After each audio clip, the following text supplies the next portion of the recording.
You're listening to Inside of You with Michael Rosenbaum. If my voice sounds a little bit sexier or a little bit constipated, it's because I'm still jet lagged and I'm still like, oh my Lord, that flight from Australia has killed me. We're doing so. Sometimes we do intros for 2 weeks. So we have, this episode, we had done this intro we did this intro last week. I'm boring myself right now. Is that even possible? We have to, we're all jumping around the world. We're globetrotting. Yeah. We're having to stockpile some stuff. Yeah. Also, sexy and constipated at the same time. Yeah. Huh. Is that possible? I mean, if one man can do it. Let me see if I could do it in a scene. Watch. Hey. It's basically Clint Eastwood, isn't it? How are you? Well, I've had a long flight. I've taken my Xanax and it's clogged me up. Guys, thanks for listening to the podcast today. Welcome. Hopefully you'll enjoy today's podcast. We've got a youngster on today. Love this guy. His career is booming, and he's a friend of mine. We play hockey together, and it was good to have him in the studio. He was really fun. He's so full of life. I remember what that was like, to be so full of life, to have just everything seems so possible. Mm-hmm. Where did that go? Good Lord, son. Jesus, where did it go? Where did it go? I'm serious, man.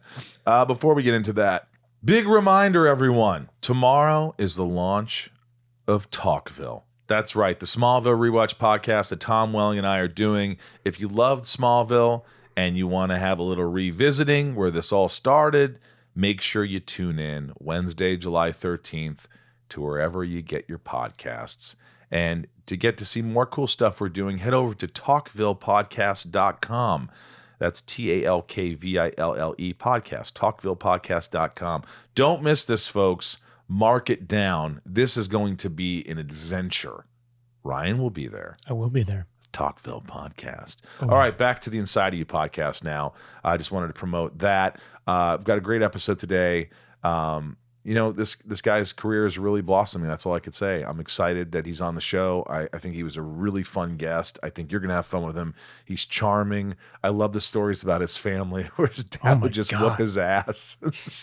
I don't forget stuff like that. And the hockey stories where he sounds like he had a promising, like he could have made it as a hockey player, and chose the dark side, acting. Without further ado, before we get into that, let me give you the handles. If you like the podcast today, you want to follow us at Talkville Podcast. Oh, I'm sorry. At Inside of You Podcast on Instagram and Twitter. At Inside of You Pod. At Inside of You Podcast on Facebook and Instagram. At Inside of You Pod on the Twitter. See, I told you this. What can you do? Also, if you want to join Patreon, if you don't know what it is, it's a place where people give back to the podcast, so it keeps us running, keeps us afloat. So if you love the podcast and you want to support it in any way, go to patreon.com/insideof you, patreon.com/insideof. You can become a patron. I'll message you back thanking you right after you do it. There's all different types of tiers. You can be the top tier, which gets boxes and signed stuff from me every 4 months and get your name shouted out on the podcast at the end. So it's a lot of fun. Patreon.com/insideof. And without further ado, I think, by the way, the Inside of You online store has tons of great merch. If you want merch, we've got so much new stuff. Inside of You glasses, mugs, tumblers, Smallville stuff. Check it out, the Inside of You online store. Without further ado, let's get inside of Gianni Paolo. It's my point of view. You're listening to Inside of You with Michael Rosenbaum.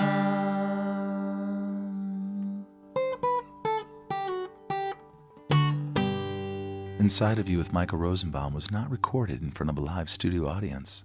Favorite horror movie, you asked me, huh? Mm-hmm. I came in with the burning hot questions. Burning hot. I love how the first question is for me. You like that? Yeah, it's fine. I'm actually taking over, so you could totally take over. Believe me, I'd like you to take over. I wish Ryan would take over sometimes. Ryan, take over, dude. Yeah, what's your favorite horror movie, Michael? I'm gonna go with an easy one. You could say Ma. It's fine. I mean, Ma is a great scary movie. I mean, it is. It's not really a scary movie as much as it is a thriller. Yeah, it's a thriller. Yeah. But The Shining. I love how I'm throwing out my credits immediately. What? I said I love how I'm throwing out my credits the second I sit down. Gianni immediately goes, Ma's a good horror movie. I'm like, all right, take it easy, Octavia Spencer. The Shining, yeah. Jeez, man. But here's the thing. I know this is going to be very controversial to say. I watched The Shining and I was not impressed. Maybe because there's so much hype behind it. Too young, perhaps. It was just slow. It's supposed to be. It's that slow burn. You're in this giant castle-like hotel, and yet you still feel claustrophobic. And it's dated, but it's still. I think it's so nostalgic to me. That's why it's so good. But The Exorcist is a great one. Did that hold up for you? It did. A little more than The Shining. I love how I'd lost your entire audience within. No way. I was like, didn't. I hate The Shining. No.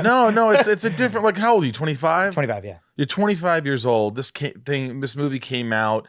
How old were you? 40 years ago. How old were you when it came out? Let's see. I was a little boy. It came out in 1980.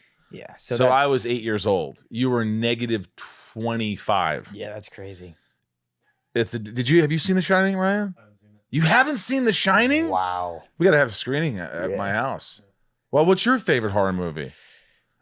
I'm a Scream fan just because I just love the comedy aspect, and because that's just who I am too. So I love Scream.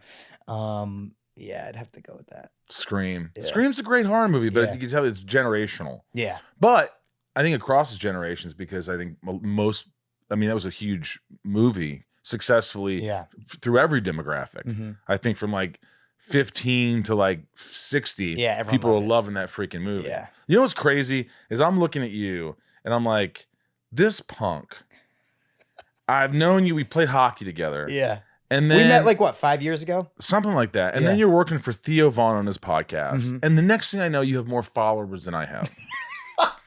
I mean, you just like took off. You got this Power Book 2 Ghost on Starz that just like it's like one of their most popular shows. It just took off. It got this huge ratings and like millions of followers. Like, I don't even know where to begin with you. So I was like, he hasn't been working that long. You haven't done that much stuff. Yeah. I mean, you've been doing a lot lately. But I look at you and I'm like, you're 25 years old, and what was the first thing that hit? The first thing I ever booked was a Hulu show called Chance. It was my first guest star. Right. And then I did a couple guest stars. And then Ma was like kind of the big one that I booked. But I actually booked Ma, and then I booked my first co-star on Power like a week later. So, and I was hanging out for a month before I even went. So I had 2 jobs in the can before I even went and shot any of them. Wow. Yeah. And this happened when? So this was December of 2018. I booked my December. What?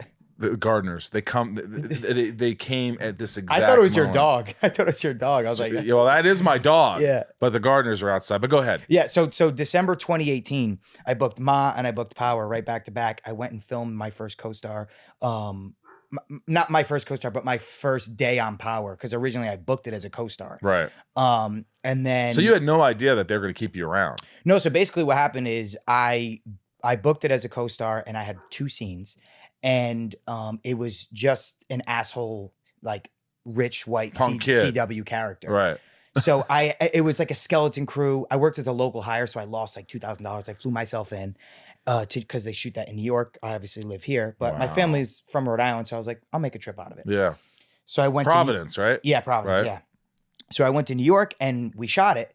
And thank God the director, because the sides were I was trying to buy pills from Tariq, my roommate at the school Chopard. It was one scene, and I'm like, yeah, let me buy pills, and it was just an asshole wearing Sperry's, this and that.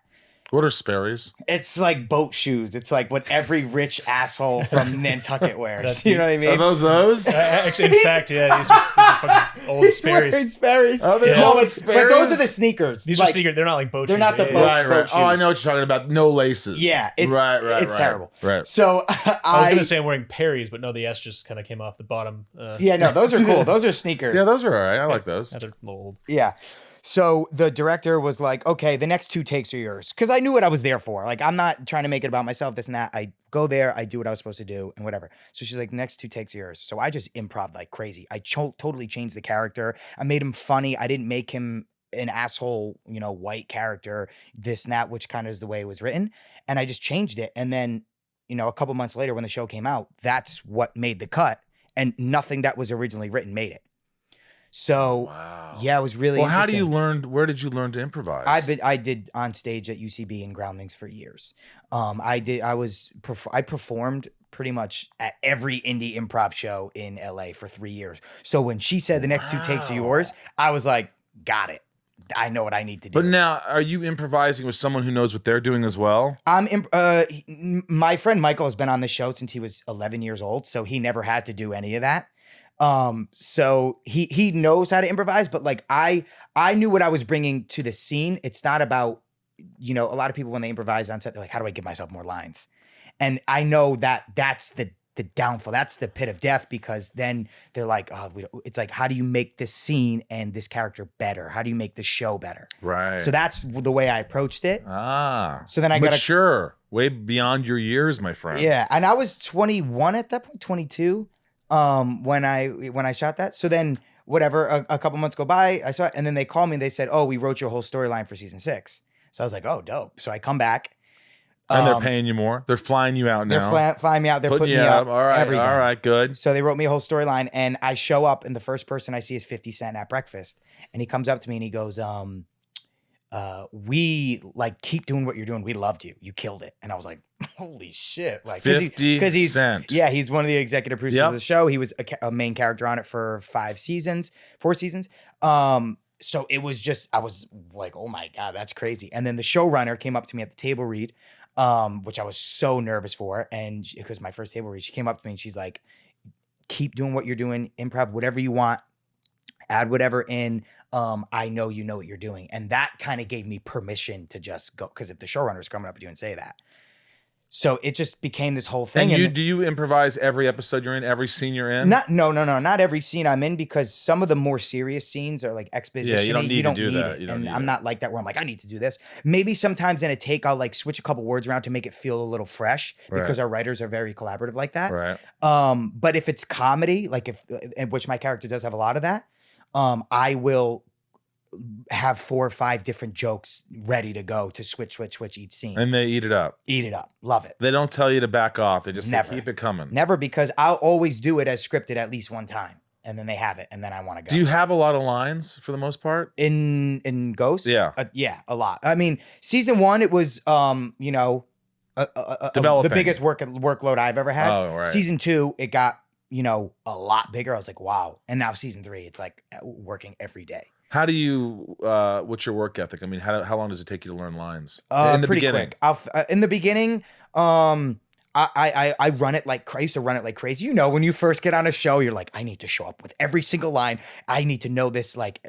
And now you're like 3 seasons in. You're like, okay, let me do it a couple times, and I'll play with it when I get there. Right. So I'll just FaceTime a little brother at night, and he'll run it with me 2 or 3 times. So you still run lines with someone? You run lines every night with your brother? Yeah, my little brother. How old is he? He's 22. And where does he live? Providence? No, me and both my brothers live all together here in LA. Yeah. You live with your brothers? Yeah. Well, when I shoot New York, I'm there. So what kind of place do you guys? Do you have like this palatial, Yeah, it's nice. I mean, I'm about to buy my house, so that's going to be a thing where it's going to be like a pad. But right now, it's just like it's a condo that we all are in right now, and one of my best friends lives with us too. So it's us 4. And we have literally the most fun. Like when I get home from set, I just sit on FaceTime with them for like an hour, 2 hours at night if I'm playing video games. Sometimes we won't even talk for like 20 minutes. But I just like want to feel like I'm there, like when I get home and I'm tired. What's funny is I always I love FaceTiming. It's the best. And sometimes, in fact, when I meet a girl online in a dating app, I'll say, let's FaceTime immediately. I don't like to FaceTime. Like I want to see if I want to go out with you. Yeah. I don't know you. Yeah. I don't want to just take a chance of going out with someone I don't know. Yeah. And I like FaceTime. Why do you FaceTime? I'm like, Yes, I FaceTime with my grandma. I FaceTime with my friends. I FaceTime with anybody. I love I find FaceTiming. it weird though. I find it weird if you FaceTime someone you've never met. I don't think so. It's just like That's it's interesting. like an action. Yeah. Hey, how are you? Oh, Yeah. good. What do you do? I make people feel comfortable. Yeah. And then afterwards I'll be like, no, I'm not gonna go out. Or I'm like, hey, she seems really cool. Yeah. I'm gonna go out on a date with her. I mean, it's one of the greatest things Steve Jobs ever did. You know what I mean? FaceTime. I mean, whoever thought we would be able to FaceTime? It's pretty crazy. It's pretty crazy, but you don't think it's that cool to do it like in the first meeting. I don't know. I think It feels like a I think Zoom it's or an strange for me. interview. Yeah, it's like interviewee, and you don't really know them. So, like me, I could talk to anybody. Me Like, too. So that's why I don't think it's bad, because I'll make you feel comfortable. exactly, but a lot of times you can tell that they don't know what to say, and then you have to keep talking to like, you know, keep the conversation going, and then I'm searching for stuff, and then it's like, okay, well, this was fun. It's just like weird. Like, Yeah. I like meeting someone and getting their energy. And like, because I feel like you don't get people's energy on FaceTime. There's no energy. Yeah, Like, it's hard. I'm a big, it's hard like, to get their person. Or sometimes you do. Sometimes their personality Yeah. doesn't shine through because it never will. yeah. You know what I that's mean? fair, That's yeah. you know. Sometimes I'm like, I'm not gonna. This is like, I just can't do this. I Yeah. can't. You know, it's like, yeah. Are you a big dating app guy? I mean, I'm trying. I'm just trying to put myself out there. I figure the more conversations, the Yeah. more FaceTimes, the more coffee dates. I don't go out on a dinner Yeah. or anything unless I like never someone. dinner first. No, Never. no, no. Are you ripping Raya or what? I'm on some of the dating sites. You fucking legend over there. But you know what? I saw that girl just leave out of the theater. Dude. Yeah, you wish. I wish it was that easy. No, but I went out on a coffee date with someone, and you know, she didn't look at your pictures. She just did. I just didn't. It's so easy to edit yourself now. It's so easy. and I get anxiety. I I'm look like- hot as fuck on social media now. It's so easy to just edit yourself. I mean, are you in a dating app? Are you, I'm on Raya, but I just feel like it's. do you have shots of you that look like you? You see, you're one of Yeah, those I guys don't- that every picture you take looks like you because you're a good-looking guy. Yeah, I don't know. I don't not like I'm that. the one that's got to like just try to take good shots because not every shot is a good shot. Nah, of me. you're tripping. No, You're I'm telling you, I'm getting old, and it's just like fuck. And now a word from our sponsor, BetterHelp. BetterHelp has been with us on this podcast for quite some time. I think they believe in the podcast, and it's obvious that we believe in them. We both use BetterHelp. You can. I could speak to you right now, I can especially. I can vouch for it. Yeah. You can. I've seen your whole disposition change from the time you started therapy Oh, really? till now. Absolutely. It's in fact, when you talk about therapy, you smile. You're kind of like it's an outlet for you, Huh. isn't it? Well, that's good to know. Yeah, I just feel a change. There's a good change. Huh. You know, this is a good question. How well would you take care of your car if you had to keep the same one your entire life?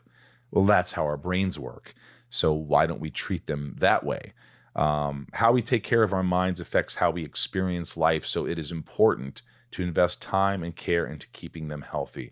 And there are plenty of ways to support a healthy brain: learning a new language, taking power naps. I love that. But there's also BetterHelp online therapy. Ryan, you were stressed up, bottled up. All these things were, you know, kind of just like dragging you down a little bit. And then you said, I'm going to try this. And I was surprised. I was like, you know, being that they were a sponsor, I didn't assume you'd be like, yeah, I'm going to jump on this one. and you did. And what can you say? Well, it helped for sure. I mean, And you're still in it. I'm still in it. Yeah, I found a good therapist, and she's been really helpful, and it's been really, really good. I love that. Yes, and if you can tell that my disposition has changed, then I think that's a good sign. Yeah, you just seem like you're happier to be here. You're just more present. I mean, not that you weren't present, but I dig it, man. I dig it. I dig it. I'm glad it's helping. BetterHelp is online therapy that offers video, phone, and even chat-only therapy sessions. So you don't have to see anyone on camera if you don't want to. I like to see people, but you don't have to. It's much more affordable than in-person therapy. I could vouch for that. It is way, way more affordable than that. And you can be matched with a therapist in under 48 hours. Our listeners here at Inside of You get 10% off their first month at betterhelp.com/inside. That's betterhelp.com/inside. If something's bothering you, if you got a lot on your mind, if you're bottling it all up, I strongly suggest you give BetterHelp online therapy a chance. They really help. Inside of You is brought to you by Shopify. What I would not do, what I wouldn't do without Shopify. Shopify, my Shopify account for my podcast has truly, truly grown. And it's something that scared me, having some website to handle all the merch and all the stuff. And then I realized Shopify is so easy to use. It's surprisingly easy. Guys, if I can do this, I don't read directions. I don't do things well. You know this if you listen to the podcast. Having Shopify is like, I don't know what I would do without them. That's honest to God. I have a Shopify account. You guys go there. It's the Inside of You online store, and it's grown exponentially. Shopify gives entrepreneurs the resources once reserved for big businesses, so upstarts, startups, and established businesses alike can sell everywhere, synchronize online and in-person sales, and effortlessly stay informed. Scaling your business is a journey of endless possibility. Believe me, I think I started selling a t-shirt when this thing started. Now I'm selling lunch boxes and scripts and signed mugs and tumblers and hats, and the list goes on. This is what's great is you could see how well you're doing. What's your top item that's selling? How much you're making this month? What items aren't selling well? How many you have left of this item? It's so easy. It's so right there in front of you that anyone can do this. So if you're looking to sell stuff, I don't know how you don't try Shopify. I don't know that there is anybody else but Shopify. Is there, Ryan? Not that I know of. So, hey, Shopify, I think you're the only way to go. Like mine, Shopify powers millions of businesses from first sale to full scale. Reach customers online and across social networks with an ever-growing suite of channel integrations and apps, including Facebook, Instagram, TikTok, Pinterest, and more. Gain insights as you grow with detailed reporting of conversion rates, profit margins, and beyond. More than a store, Shopify grows with you. This is possibility, powered by Shopify. Go to shopify.com/inside, all lowercase.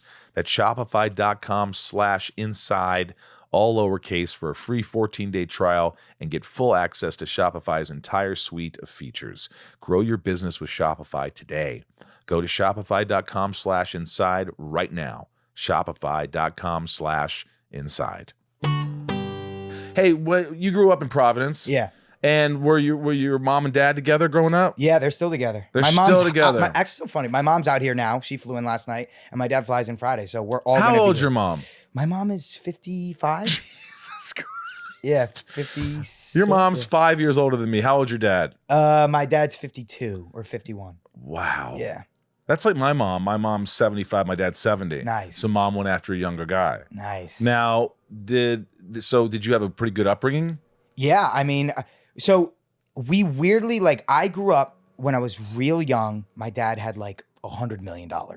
He was huge on Wall Street. Wait. Yeah. When you were young, your dad had $100 million. When I was like 3, my dad was worth like $100 million. Is this before the big crash? Yeah. So he I think he's still like one of the top 5 biggest, largest IPO openings on Wall Street ever. He was like in the dotcom boom. Like it was a company called Log On America. Holy shit. By the time I was 6, he was worth absolutely nothing. So, nothing. When you say nothing, not a dime. How do you lose everything?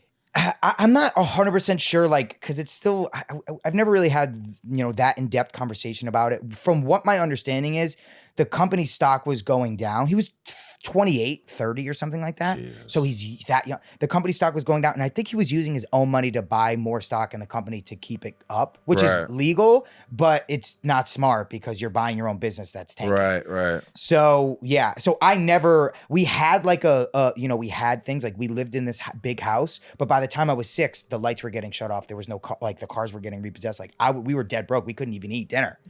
So how old are you? I was 6 to 12. We were pretty destitute.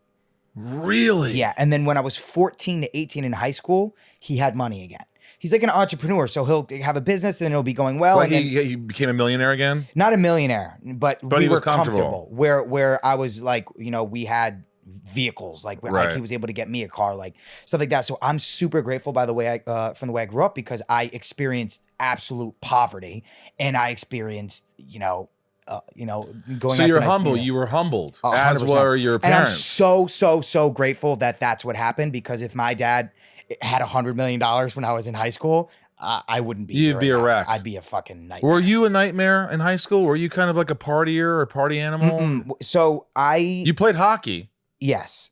Yeah. So basically what happened was when I was 12 and 13 were my rebellious years. I got cut from this hockey team because I went to Long Island to play. I would drive up every weekend to play for this team called the Long Island Gulls. We were like 3rd ranked in the entire world. Are you serious? Yeah. And You were that good. dude, my summer team when I was 12 was Connor McDavid, Daniel Sprong, What? Jack Eichel. You played with these guys? Yeah. Oh, insane. Like Samuel Blair. Like Were you one of the good players yeah, too? I was top four defenseman on this team.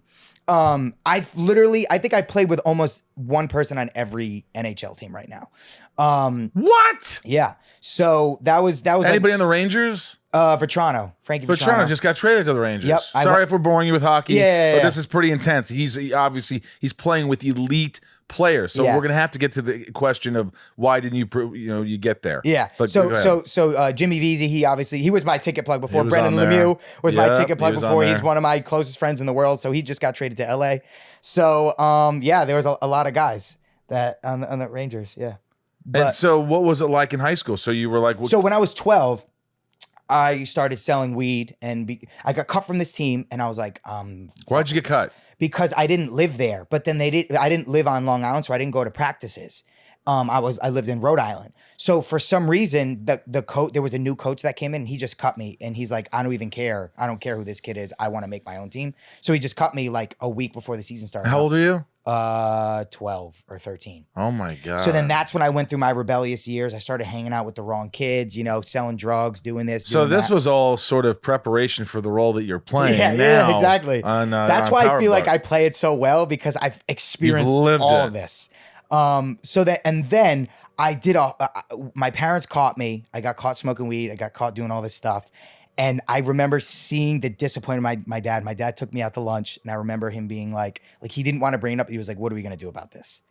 And I remember thinking, because 2 years prior, I'm playing with Connor McDavid. We're going to all these tournaments. I'm, one of the best ranked teams in the country. And then 2 years later, You're this dealing is where drugs. we are. So I'm like, fuck. Like, Did you say, what are you doing? You lost millions of dollars. yeah. The fuck? You lost 80 mil. What the fuck? All I did was well, I'm trying to sell weed to keep this family afloat. I'm trying to make $80. You lost 80 mil. What the fuck is this? Jesus. But okay, so you have this conversation, which it would never be with my dad. My dad would have been you're going to a halfway house. You're out of the fucking house. Yeah, but usually my dad would beat my ass because he's punched me in the face hundreds of times and I've deserved it. But Your dad has punched you in the face. Oh yeah, but like not in like a you fucking know you deserve that. And I'm like, yeah, no, kind of like a smack. No, like a punch in the face. Like I beat the shit out of my little brother one time. I don't remember what happened, and I'm just way bigger than him, and I shouldn't have done it, whatever.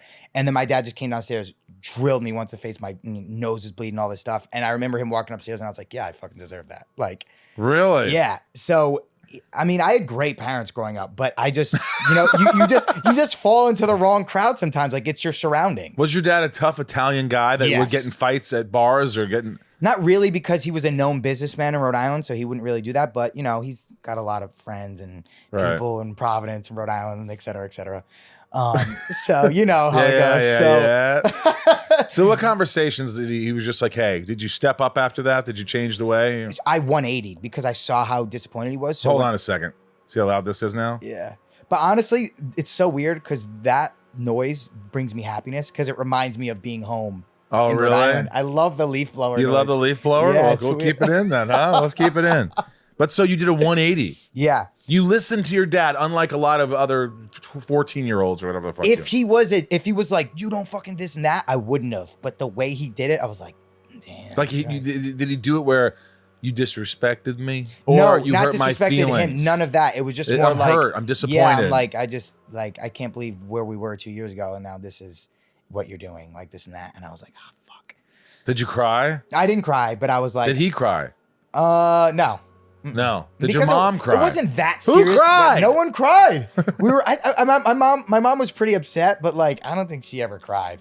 All right. So you do a 180. You turn your life around. Yeah. Because you had this conversation with your mom. Mm-hmm. My dad. Your dad. So what happens? You just become a good poster child for don't do drugs? So I went to a new school, and then I joined a new hockey team. So I was 14 playing on a junior hockey team. Most of the guys on the team were 20, 21. Really? Yeah. 19 to 21. 19, 20, 21 was like... And you're 14. I was 14. I remember my first day, everyone was talking about this guy, Brian Suey. He just got out of jail. He's our fighter. And I'm like, what the fuck? Like, I'm 14. So this guy just got out of jail? But you did just deal drugs. Yeah, true. You're not like... True, you're right. So I get to the rink, and we have a preseason game. The first shift, this kid goes out and fights 3 people. He's insane. And I'm like, this league is crazy. And it was like such an eye-opening experience. I'm like, holy Were you shit. like, I gotta get out of here? No. I loved it because I was fucking crazy like that. I mean, by the time I was 15, I was fighting everyone in the league, and I was fighting 20-year-olds. So wow. Yeah. You're fearless. Yeah, in that sense. Like I was, and by the time I got there, I was like, I was the fighter. Inside of You is brought to you by Geico. Geico asks, how would you love a chance to save some money on insurance? Well, of course you would. After all, who doesn't love a great deal, right? And when it comes to great rates on insurance for all the things in your life, Geico can help. Like with insurance for your car, truck, motorcycle, boat, and RV. Even help with homeowners, condo, or renters coverage. You could save even more with a special discount when you bundle your coverages. Plus, add the easy-to-use Geico mobile app, available 24-hour roadside assistance, and more. And choosing to switch to Geico becomes an easy choice. Switch today and see all the ways you could save with great rates and discounts. It's easy. Simply go to geico.com to get a rate quote or contact your local agent and get started seeing how much you could save. But by the way, there's something to be said about wearing all that equipment, having a helmet, having all these things, and you get in a fight, you're thinking, I'm padded mostly. Yeah. You know, people think it's so gruesome in this, and you punch in the face and stuff, but you are protected in a lot of ways, and they're going to break it up. I mean, not in that league. Fighting, they let them fight? Yeah, it's junior. So fighting's 5-minute fighting. You take your helmets and gloves off, and these guys would just go at it. And I came from youth hockey to that was my next year. I was like, oh my God. But then once I was there for like a month, I was like, okay, this is like second nature, you know? And when you were playing with the big boys and you're doing well, are you scoring? I'm doing well. I don't think I played every game that season. I think I only got scratched from like 4 games because we were playing. There was this team that I never played against because it was all 21-year-old fighters. Right. And the coach was like, I'm just not going to play him because it's just not worth it. So, but I had a good year. Like that was one of my best years of hockey. And then the following year was another one of my best years. And that's when I got drafted in the Quebec Major Junior Hockey League. So then that's when I was like Quebec Major Junior Hockey League. Because there is a midget league. Yeah. But the major was like, just so people didn't think I was throwing out the word midget. Yeah, no. There's a midget hockey league, not for midgets. Midgets like, I'm getting myself in a hole here, but it's true. It's still called midget. It's still been called midget. Yeah. It's all like 18 or something. Right, 18. But go ahead. So you get drafted in this Quebec Major League. Quebec Major Junior Hockey League. So that's where like Crosby came from, like all these guys who played. It's like the OHL. It's the WHL. And how old are you? I'm 15 at this point. Wow. Yeah. But so then that's when I started, taking it really serious. But the acting kind of came in, I always was the funny guy in the locker room. I was the locker room guy. I just wanted to make everyone laugh. That's all I cared about. I obviously loved playing hockey, but I just remember being like, I loved before and after. So when I was 12, the first thing that ever got, put in my head when I was on that team in Long Island, right before I kind of, went off the deep end. Long Island goals. Yeah. One of the coaches said to me, because I would make jokes and the kids wouldn't understand my jokes, but the coaches would like swivel their head and go, what did he just say? Because I had older brothers, Right. And I remember he said to me, he's like, you should do some type of acting or entertainment. And I was like, my thought process was he didn't want me to compete with his son. So I remember shunning the acting and the entertainment for years because of that one thing he said. I was like, oh, they want me to do this so I don't compete with their kids. And it was just like this strange narrative that I had in my head that I was like, I'm not going to do that because they don't want me to be a hockey player. Because I was good when I was younger. So then cut to 16, I moved to Pennsylvania and I'm playing on a junior team there. And I went to high school in Pennsylvania while I was playing. And that was my like kind of first acting class I took was at that school. It was just a beginner course? Yeah, because I didn't know anyone and I just hopped right in and I was like, oh, this is like who's fun. this? His new kid. Think he's an athlete. Yeah. He's like, what is he doing here? But weirdly enough, this one school is called Holy Cross High School in Pennsylvania in Scranton. there was like 20 Russian kids that went to the school that played hockey because the youth team, the U16 team, there was no law on how many imports you could have. So the entire, Imports. they were literally the entire U16 team was Russian. And this whole, every, the high school halls were just filled with Russian hockey players. And they're all good. Insane. I mean, Ivan Provorov, who's playing for the Flyers, like all these guys who were top guys just went to this small school in Pennsylvania. It was such a weird experience. So then that year and then the following year was when, I really kind of got into acting. How'd you know you were good? Were people commenting on how good you were? Were your parents? That was just kind of, there was no like scene work or anything like that. It was just kind of like fun, like playful, like the zip zap zop, like games like that and people were, always thought it was funny. But then when I really got into it was when, I was still playing junior hockey all these years. So once you graduate from high school, you play you can play 4 years. You still have 2 more years eligibility before you go play NCAA hockey. Right. So I had 2 years of not being in high school, not doing anything, just playing hockey. That's when I went to, Providence Performing Arts Center and, Trinity Rep and Providence Improv Guild, like all stuff like that. And that's when people were like, you're like good. Did you love it immediately? Immediately. Because that first year out when I was playing, when I, wasn't in high school, was the worst year of hockey of my life. And acting and comedy and improv became my like escape from how terrible everything was going, because 2 years before that, I was drafted in the Quebec League. I had all these, colleges looking at me. I did a official at Brown, Princeton, Yale, Harvard, all these places. Were you training too hard and like doing in like acting wise or hockey wise? Hockey. I was training insanely. I would wake up at 5 a.m. I would go to the rink. There was this guy who would open the rink for me and then go home and sleep. 5 a.m. 5 a.m. I go to the rink and I You do just sprints. skate. I do sprints. I did this like sprint workout and then I go, that was before when I was in high school, my senior year. Jesus. And then I would go to school, go to practice afterwards, lift, and then I would stay after rink after and shoot like 1,000 So pucks you wanted upstairs. to be in the NHL. You wanted to get drafted. You wanted to do this. But in the back of my head, I didn't. I remember being like, I want it's to that be an actor. one thing, that I think if you really want something, you got to go 100%. And that's the way I was with acting. Once I totally knew I didn't want to go hockey, so I had that little thing in the back of my head, like I want to be an actor. Do you ever regret it? Do you ever think for a second, like, God, I would have loved to play in the NHL? Not a second. Not really? A second. I am so happy with the decision that I made. Sometimes I have like I have a recurring dream every like month or so. Let me guess the dream. Okay. That you're in a movie playing a hockey player. No. But I still want to do that. I do want to do that. But it's that I'm trying to be an actor, but also juggle playing junior hockey. And I'm like, how am I going to make auditions? I have practice later. I have this dream once a month. It's insane. Still. Wow. I can't get out of it. How often do you play hockey still?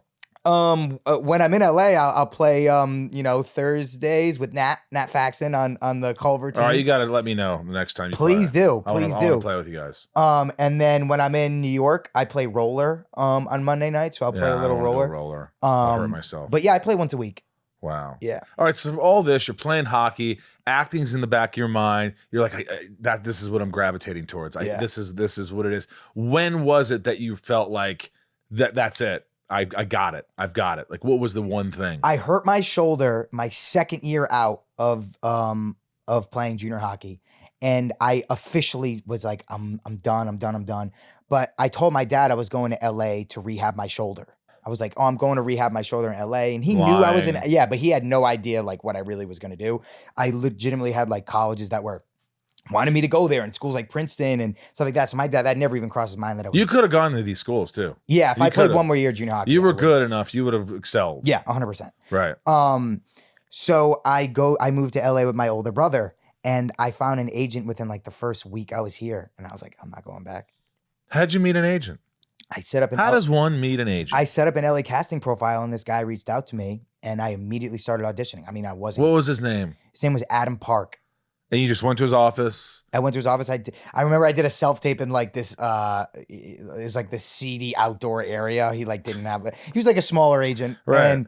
And yeah. And then he was like, yeah, you need acting classes and work, but I definitely think you were, you could do well. And I was like, okay, great. So you went in acting classes? Yeah. I went hard in acting classes. I was taking 7 classes a week. I was doing 5 scene study classes, 2 improv classes. I was performing indie improv shows. I went insane. I was doing writing. I was had doing no voiceover. idea you worked this hard. I thought Oh. you were just like a, what do they No. call them? What do they call them? Like a Influencer? no, a ticket. Influencer. A ticket. What do you call it? You just get the golden ticket. He got the you mean? golden Like, ticket. He just was. No.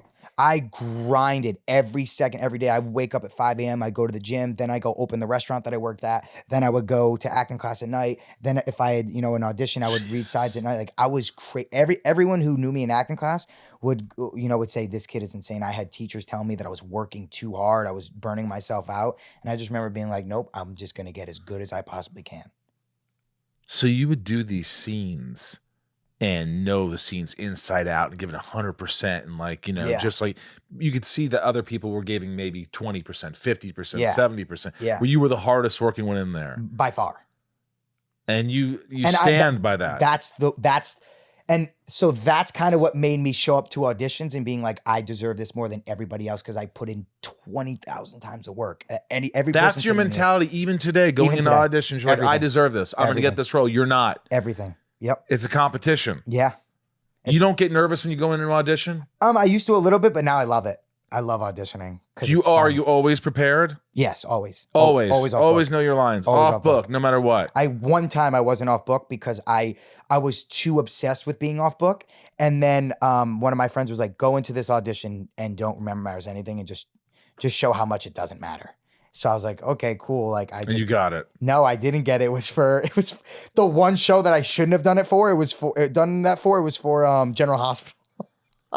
Which is like you have to know the lines there. 70 pages a day. Like, this guy can't be off book for this one audition. But it did teach me something. Like it really didn't matter. The guy didn't care. It just wasn't a good audition. But that's the one audition you should be off book for. Well, when you are off book, or let's say when you're reading off script, when you're reading an audition, are you not reading off your sides very often? Not once. I don't look at it because if I look at it, I'm out of the scene. That's what I think the casting director thinks. So I never look at it one time. I don't think I've ever looked at my sides once. I feel like if I had a teleprompter or an earplug, like SNL, where they have the things up, then I would excel. Yeah, I think I'm just too tired to audition anymore. Yeah, I mean, you get to that point where you're like over it. I'm not going to learn 10 pages of dialogue so they consider me for. When's something. the last audition you went on? Do you still audition? I actually did. I auditioned for this movie with Jessica Chastain. Nice, love her. I was in the running for this, and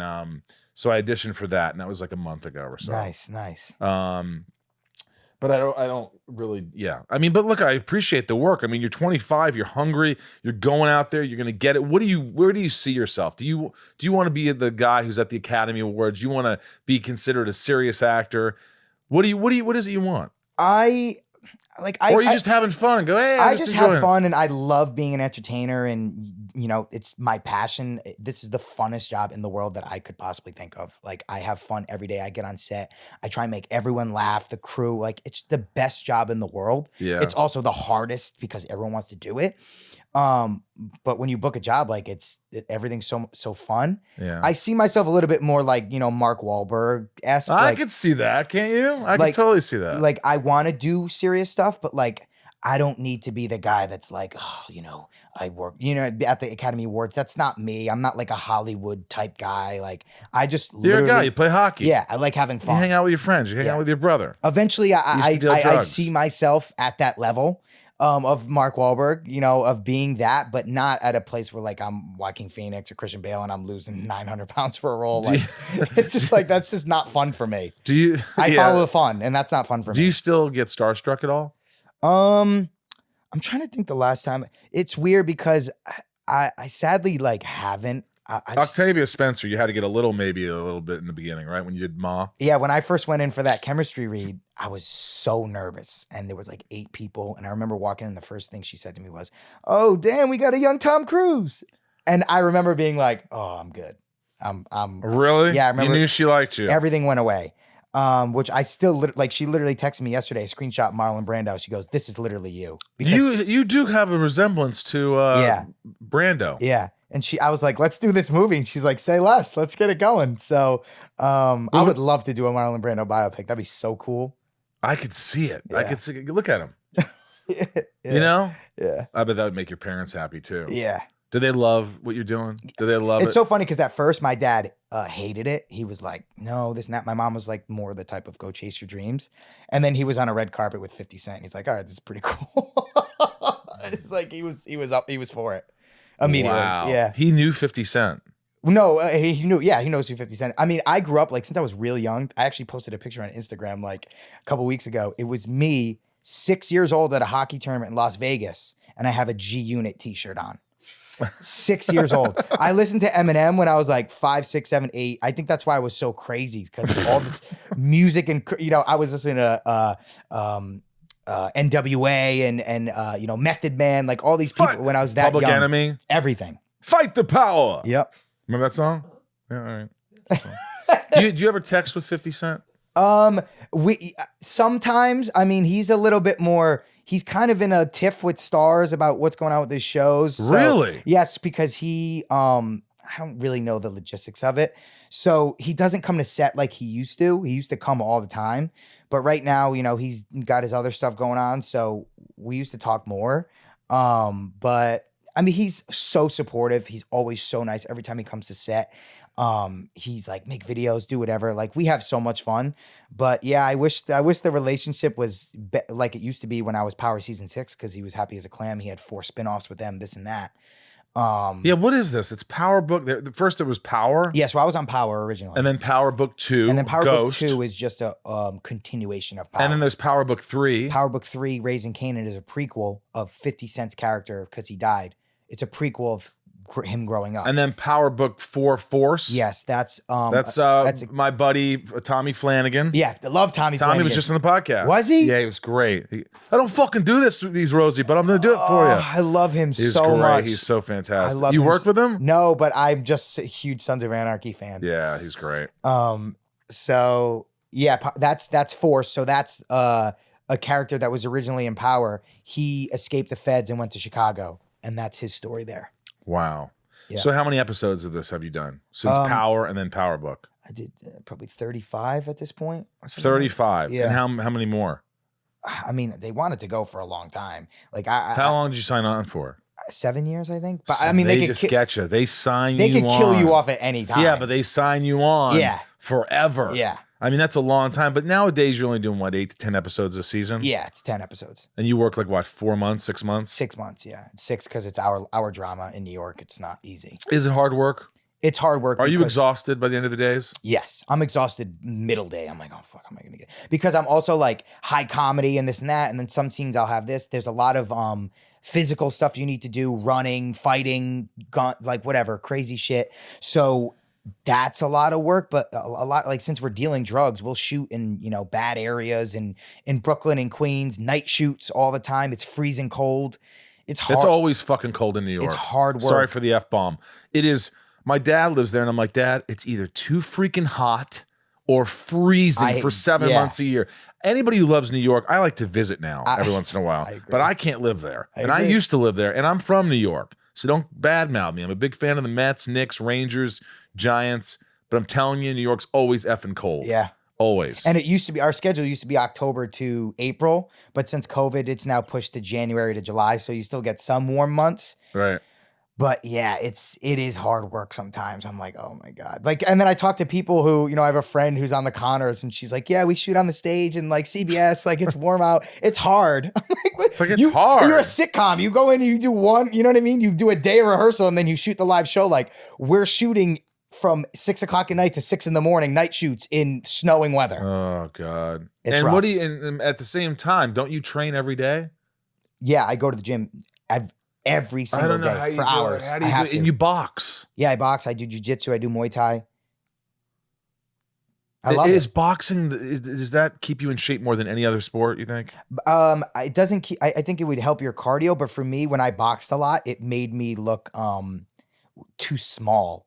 And now this season, my character is getting even more and more darker. So I want to look big. I want to like be able to be menacing and be strong and be tough. So I had to actually stop doing a lot of my, boxing Muay Thai, jiu-jitsu, because I was doing too much cardio and I had to lift weights more. So that's what you're doing now? Yeah. So you're lifting weights? Yeah. Every day? Every day. 2 hours. Legs? I don't do Chest. legs because my legs can't fit in because I played 20 years of hockey. So your legs were just already in shape. Yeah, my legs, I already have to get custom pants at Wardrobe. Like Wardrobe has to make pants for me because I can't fit my legs in normal pants because of hockey. Are you serious? Yeah. It's crazy. You're lucky. I have the skinniest fucking legs ever. And I played hockey most of my life in other sports. I just had skinny legs. What about you, Ryan? I got skinny legs. No, but your He's legs like, I are got bigger. Sperry jeans on. I got Sperry jeans. And People got some questions for you. This is called Shit Talking with Gianni Paolo. It's Paolo, right? Paolo, but Paolo, here's the thing. but Here's it the looks thing. Paolo. Here's the thing. It's Paolo. It's been Paolo for my grandfather, my dad. So I've always said Paolo. My older brother says Paolo now for some reason, but he also goes to Subway and it's like mozzarella. So I'm like, I'm not going to take what you say serious ever. You know what I mean? He'll call me when he's like Paolo. I'm like, it's Paolo. Paolo. Yeah. Paolo. Gianni Paolo. Yeah. Did you have a big upbringing, like Italian upbringing? Yeah, Like very. big Italian family, Huge. big Italian. Talk about that for a second. What's that like? Was it fun? Oh, it's the most fun. I mean, my whole family's insane. Like if you met my dad, you would go, this guy is fucking. How off does he his rocker. talk? He's just very Rhode Island and animated, and he's very similar to me. Like we're similar people. But yeah, my mom's crazy. My whole family's fucking nuts. Well, would he admit? I'm sorry, to- we're not supposed to swear. You said No, sorry. no. for your But F-bomb. what he? No, I try not to f bomb just because it's. I hate always. I just. Yeah, But I do don't too. give a. I don't give an S. Yeah, yeah. I don't really effing care about. I don't swear. Yeah. effing care. You can Yeah. go S a D for all I F. No, but like if you asked him, like, is he very like does he like talking about like the past? You go, Dad, remember Oh, he punching me in the will. face? He will. He remembers things like that. Yeah, he'll talk. Oh yeah, he brings it up. He goes, yeah, you were a pain in the ass. Here's one story. My older brother had this Mustang when he was 17. He would, whip around the streets with this and that. One time, my dad saw him on the road going like, so we had you know what a billet kid is? No. So when I was 14, we had a kid from, I had a kid from Russia, I had a kid from Connecticut, and a kid from Massachusetts come and stay at my house in Rhode Island and live with our family to play in the junior hockey team. I was on the junior B team, so I was 14, and he was on the junior A team, which was like Jimmy Veazey, like all these kids who are NHL players now, Charlie Coyle. Wow. So these kids played on, two were on my team and one was on the junior A team. So it's the kid's first day staying with us. He gets in the car with my older brother, and my older brother's whipping through the streets, whatever.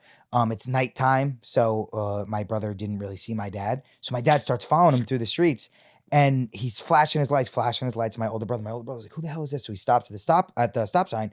He puts the car in park and he gets out and he turns around and he's like, what the fuck? And it's my dad, and he just punches him square in the face.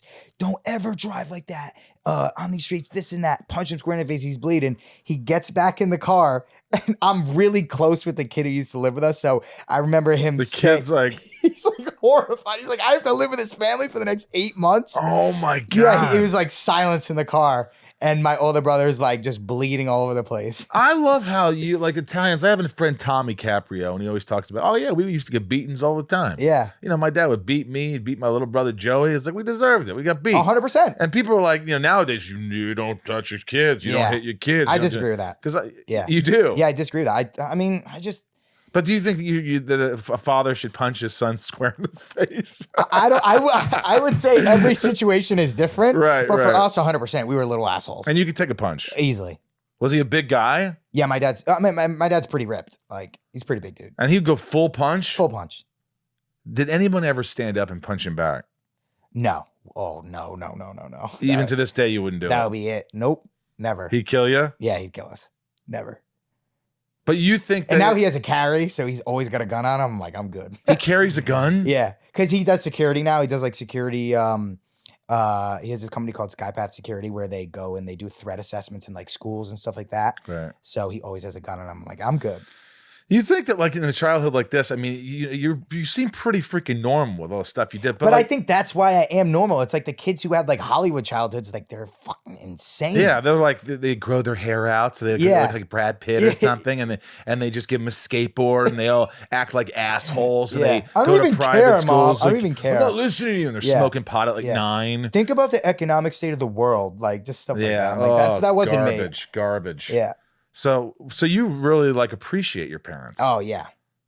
And your mom, she was loving. I love you, son. Your dad too. I love you. Give me a hug. Give me a kiss. Did he used to give you a kiss? Yeah. Or my dad wasn't really affectionate, but my mom was very affectionate. And for some reason, I was never affectionate until I got into acting class and like had to like submit to being like vulnerable and open. So my mom used to call me her prickly pear when I was in, I remember I was young. I was like 11, because she would like give me affection. I hated it. I don't know what it was. Really? And then now I'm like a little more open to it, but I'm still like. What about with women? Like when you date a girl, are you affectionate? I don't know. Like PDA is like the worst thing in the world to me. Like You will not get public display. I will never ever like hug or kiss. You won't my girl. hold a hand?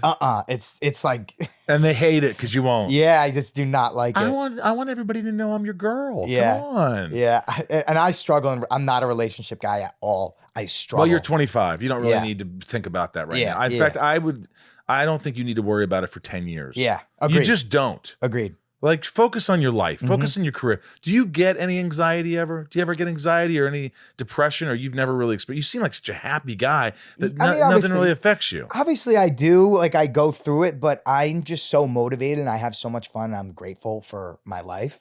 So, all the work I put in everything, I just know it's going to work out. So I don't really stress like that. Like sometimes stuff creeps in where you're like, okay, like when the show's over, like this, like stuff like that. Sure. But that's gone away now. Cause I'm like, I know what my path is and I'm not worried, you know? And you're starting a business now? Yeah. I read this with your buddy from Power. Yeah. Me right? and my co-star, Michael Rainey Jr., we just started a production company with Keenan Thompson. With Keenan Thompson. Yeah. How did that happen? I have a buddy who's from Rhode Island, who's his business partner as well. And we just linked up one time and we just honestly, like Keenan really messed with my vibe. And, you know, we had a conversation. He's like, yeah, this kid I want to be in business with. So I love him. I think he's one of the funniest, coolest guys. I go to like every SNL now and I kick it with him all the time. Like he's the coolest. Are you serious? Could you get him on the podcast? Yeah, I'll talk to Keenan. Yeah. Would he do it? Yeah, he'd do it. Because he has a podcast too, and with the same network that we're doing ours with, and he would love to do it. Dude, I would love Keenan. I think Keenan's brilliant. Yeah, fantastic. He's a legend. He's an SNL legend. Like he's done 1,000 skits or something like that. Yeah, I think he's the longest running cast member by like 6 or 7 years. Did he ever say, "I'll get you on the show"? I'm gonna get you on the show. I mean, I want me and Michael to host one day, but it's weird because the mainstream networks don't pick up Power stuff, even though we're like the 3rd most streamed show in the world. Right.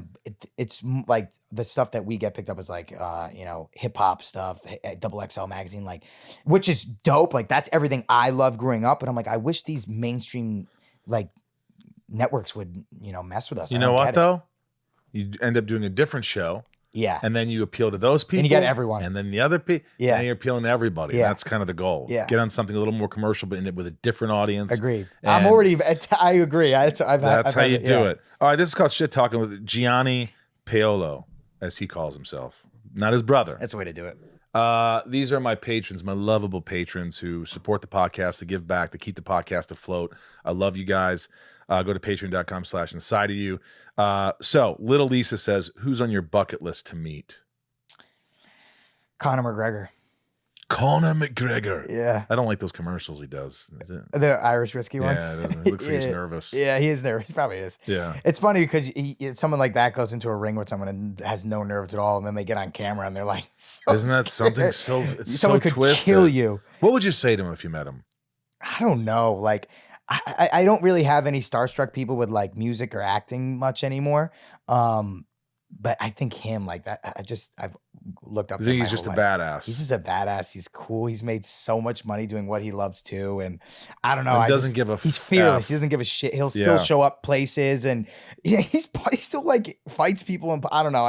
In pubs. Yeah, like he doesn't let any type of Hollywood stuff phase him. I don't know. I just think he's cool. Fearless. Yeah. Mary B. Would you rather have a leading role in a romantic comedy or a horror film? I did a horror film, so I want to do a romantic comedy. At this stage of my life. Do you want to be the leading guy? Yeah. The leading guy in a romantic comedy. Yeah, I want to be that Matthew McConaughey. But what if you have to be affectionate and shit? I'm fine. You could do it on screen. All the time on screen. But just not in real life. Yeah. I can get it out that. in screen. Were your parents affectionate? Yeah, to each other, yeah. They would kiss in front of you? Yeah. Every your day dad would before go, work. get over here. Yeah, every day before work, this and that. So, I mean, this is crazy. But sometimes my dad, like, I would get home at like 3 a.m., You know, me and my friends are out because my place was like the hub in high school where everyone hung out. Right. And, you know, we'd have girls over, this and that. My parents let us do whatever we wanted because they trusted me. Because in high school, I didn't smoke or drink one time from 14 to 18. Not once. So my parents trusted me. So everyone would just come over. The girls would leave, whatever. And we'd all be in the kitchen heating up food from the night before. My mom would always cook a lot. And then my dad would come in the kitchen like 3, 4 a.m. and go, look at me, just bang your mom. I'm like, what the fuck? What? Yeah, he goes, you think you're the only one getting some in this house? He goes, just bang your mom. I'm like, okay, bro, I didn't need to hear that. I just banged your mom. Yes. Oh, That's the shit he would say to me. I mean, but like you gotta that's think, like the relationship that like, we have. and you were how old? I was probably 16, 17. 16. So this is 10 years ago. So he was probably 40s. Yeah. Early 40s. Yeah. I just banged your mom. Like, do you say, Dad, I don't want to hear this? I'd be like, dude, and my friends are eating it up. Also, my dad's like, he's like me. He's like, milking it. He's putting on a little show. He's putting on a little show. My friends. What's his dad name, your dad? Dave. Your mom's always like, Dave. Literally, yeah, Dave. Oh, it's so And they've funny. been together how long? They got 30 years. 1992. They got married, I think. 82. It's 02, 12, 22, 92, 30 years. Yeah, 30 years.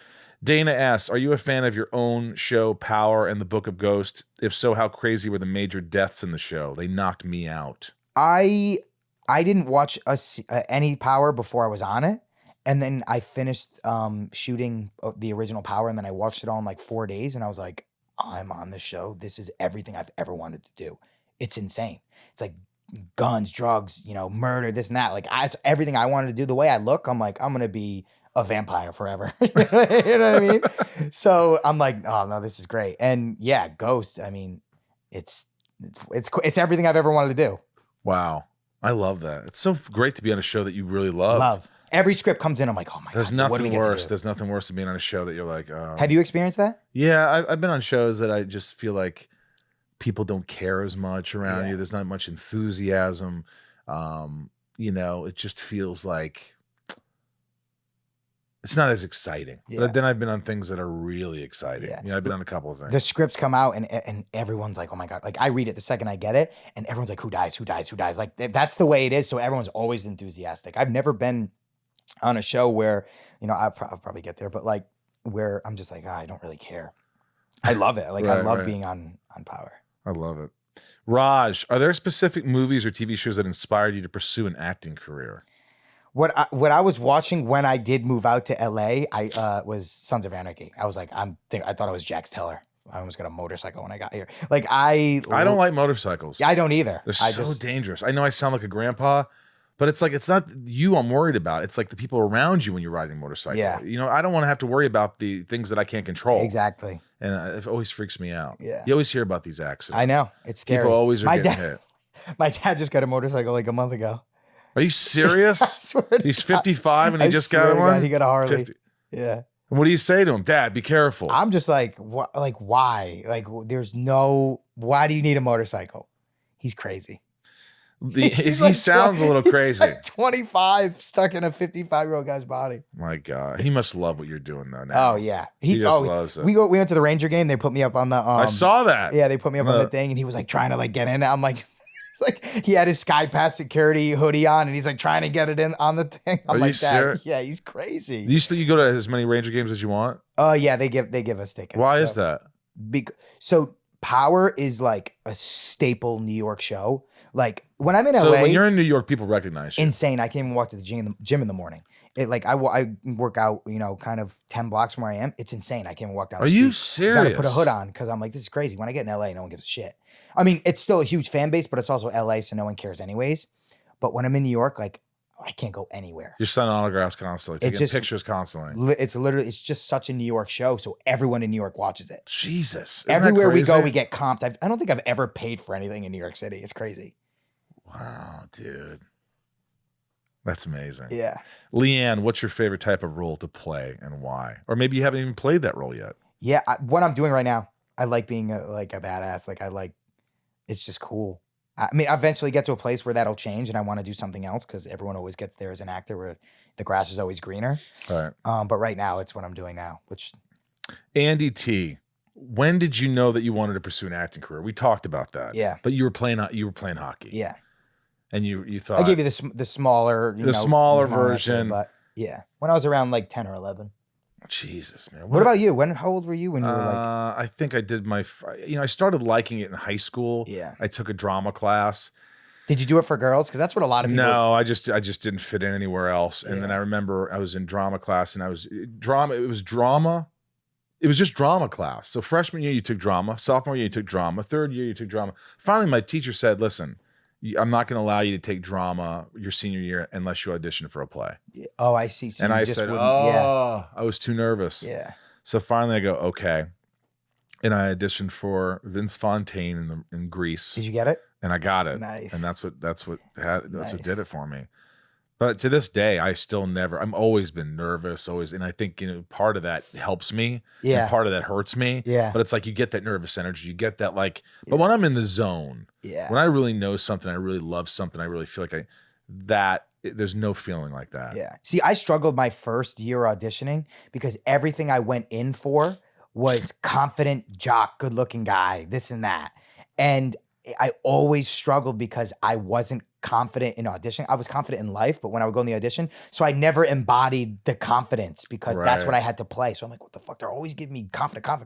Give me something when I'm not confident and I'll kill this right now. Yeah. But then I got better at auditioning. I was like, okay, cool. Like I can do this now. How many followers do you have now? I don't even know. Like 600,000 or something? yes, something And like that. what's your Instagram? It's at Gianni V Paolo.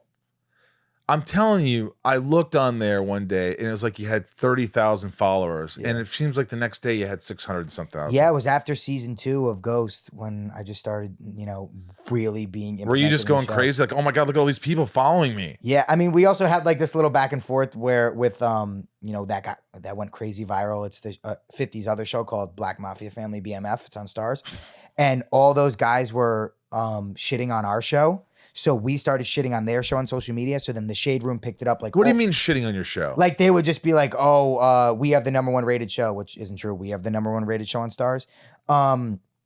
But so they started like tagging us and all this stuff, and then everything just went crazy viral. Like the Shade Room picked it up, Entertainment Tonight picked it up, like all this stuff picked it up. And I remember like I think I got like 100,000 followers that day or something. Yeah. My God. Do you have anybody offer you to post things for money? Yeah, all the time. But I'm pretty like picky about that stuff. I don't want to align myself with brands that I don't like. What's the most money you've been offered to post? I mean, so we do club bookings. Like that's what I'll do. So me and my co-star will go to a club and they'll pay us like, 20 grand, and we'll just literally go to like a club and party for an hour.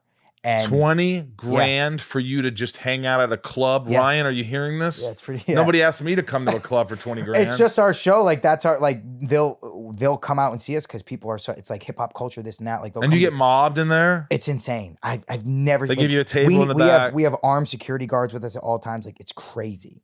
So that's like what I'll do like for extra money. Like the stuff posting on Instagram. I'm like I could care. What less. about being on a show like Starz?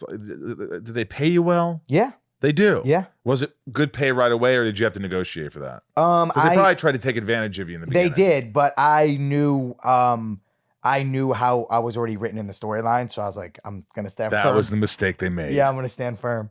Jesus. Yeah. Who else do you know for the podcast? You know me. If you ever text me, like I will. You know everybody. Because that's you're a likable, good guy. So that's how I got hooked up with. You've hooked me up. Theo. Yeah, of course. I forgot who we've had on Inside of You, but that's how I got hooked up with Theo because I was in Mississippi filming Ma, and one of the PAs, I was in my dressing room listening to This Past Weekend, and at this point, it was 6 months before you even came on. Right. So no one was listening to it. I think he had like 20 or 30,000 listeners. He had like 40,000 followers on Instagram. Yeah. So it was very, very, very small show. So the PA who came to my dressing room was like, "Were you just listening to Theo Von?" I was like, "Yeah." So it was like a niche thing. And he's like, "I know him." And I was like, "Oh, really? Like, I'm a big fan of him. I'd seen him at the Comedy Store a bunch of times." I was like, "Hook me up with him when I get back to LA." He's like, "No problem." So I went back to LA. I shot this movie. I had enough money in my pocket where I didn't need to work a restaurant job anymore. And that's when I started working with Theo and booking and doing this and that. So I was acting and filming stuff while I was working with Theo. Did you like working with Theo? He's one of my best friends in the entire world. I love him. He's the funniest person. He really met in is my entire life. hysterical. He's got such a unique. There's very few comedians that are so unique. They're in their own little place that he just it's off the cuff. It's just like innately part of him. The things he says, the things he does, It's he insane. just shares them with the world. The things that he thinks about. Yeah, but he is pretty insane. He that was like, even in real life when you talk to him, because you meet a lot of comedians that are really funny on stage and they're just like Sebastian's a good example.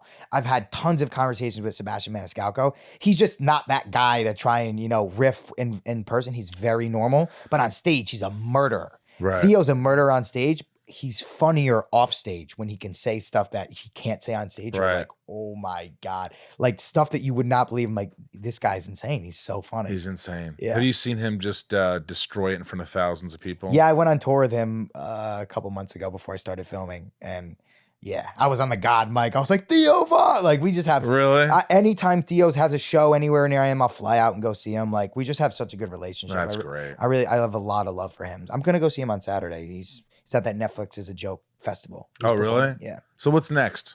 You're just doing the show? Yeah. So I got maybe 3 more months in New York doing the show. I am doing like a lot of my own producing for television shows and films that I'm getting going. And I just started a Power After Show podcast with my co-star, Mike Rainey Jr., which our first episode came out yesterday. And we're second on the charts right now for podcasts. So what? Yeah. It's pretty crazy. We're second for TV and film, and I think top 100 in the world. Wait, what's it called?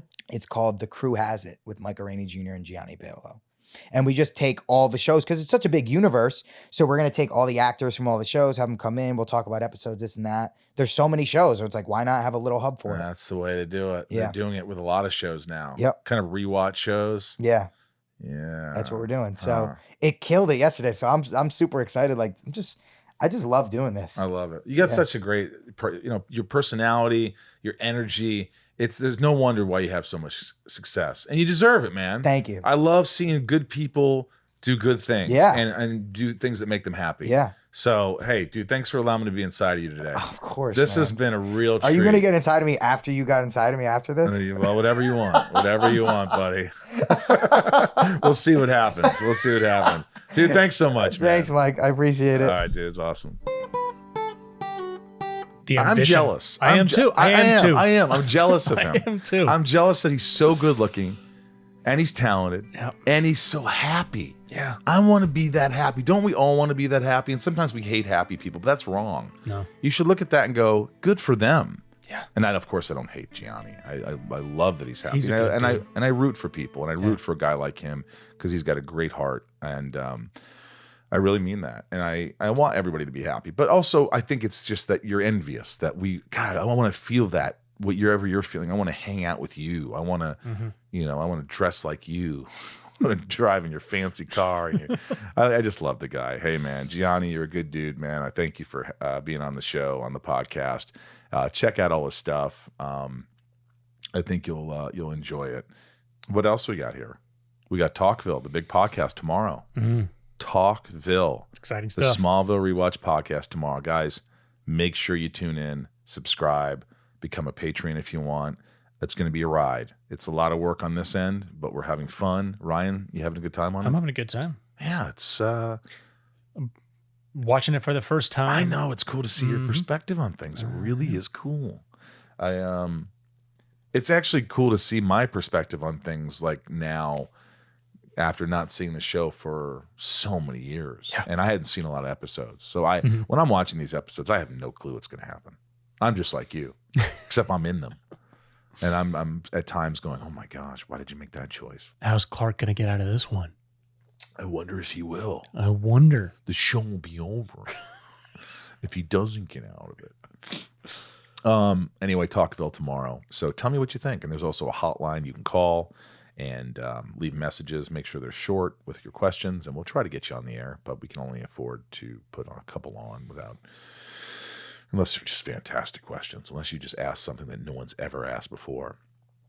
Like, Michael, what's the size of your suit that Lex wore? That'd be a boring question. What was the size of your suit? I don't know. Probably a 40 long, 42 long. That is boring. You're right. It's very boring. See how boring we got? Oh. We won't be talking about that on Talkville. Hey, guys, if you want to become a patron and support Inside of You podcast, please do. And I will message you right after you do. That's patreon.com/inside of you. We've got great, fantastic merch. Just check out the merch on the Inside of You online store. Smallville stuff, Inside of You stuff, everything you can dream for. We're running out of, I think, lunch boxes. I think we only have 2 lunch boxes left, signed by me and Tom Welling. Some scripts, Lexmas scripts that I sign, Funko Pops, which are going out like, it goes out like they're selling like hotcakes. That's what they're doing, the kids. They're selling like hotcakes. Good Lord Almighty. Ryan is taking off. He'll be gone for a couple of weeks, but he'll be back, and there might just be an episode without Ryan. You won't know, or will you? You might know. You In the might future. know. Next week you'll know. All right. If Ryan's not on that episode, chances are he wasn't here. He wasn't here. That's it. That's all I have today. I wish you all a wonderful week. Thanks for supporting the podcast. Before we do that, I think I need to read some names, don't I? Oh, you should. Yeah. These are the names. These are the top tier patrons. Go to patreon.com/inside of you. Get their names shouted out every episode.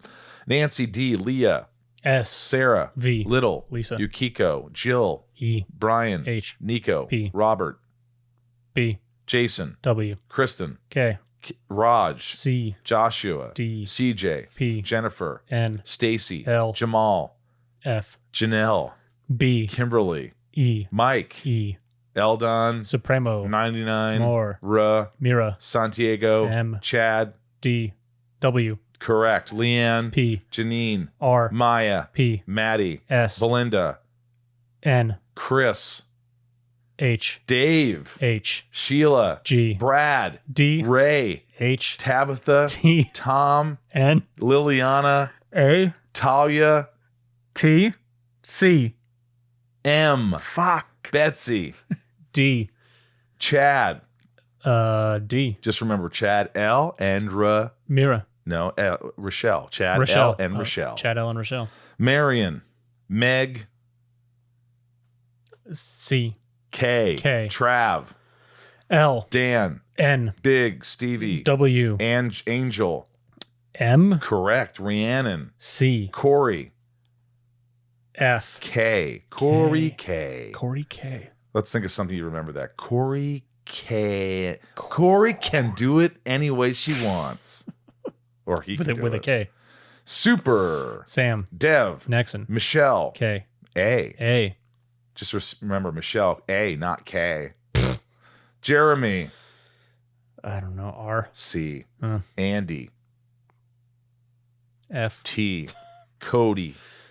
See, we're in the realm I don't know. Cody R. Cody R, Cody R. Cody R. Cody R, Gavin. Nader, David. C, John. Heater.